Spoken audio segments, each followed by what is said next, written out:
कहत कबीर सुनो भई साधो, जाके दिल में हरि बसे, सो जन कल्पे काही, एके लहर समुद्र की, दुख दारिद्र बही जाही। संत कबीर जी कहते हैं, जिसके हृदय में हरि का वास है वह व्यक्ति दुखी क्यों है।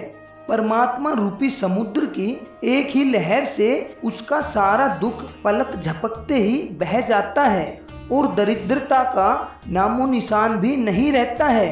कहने का भाव है कि जब मनुष्य को सत्य की प्राप्ति होती है तो उसे एक पल ही लगता है और उस सत्य की समझ से ही मनुष्य के सारे दुख और उसकी शंकाएं और इस प्रकृति की सारी माया मनुष्य को समझ आने लगती है। इसे ही इस दोहे के माध्यम से बताया गया है, समुद्र की एक लहर से ही सारी दरिद्रता मिट जाती है। मतलब कि सत्य की एक झलक से ही, सत्य की एक समझ से ही सारी चीजें समझ आ जाती है। इसी पर संत कबीर जी ने कहा है, जाके दिल में हरि बसे, सो जन कल्पे काही, एके लहर समुद्र की, दुख दरिद्र बही जाही।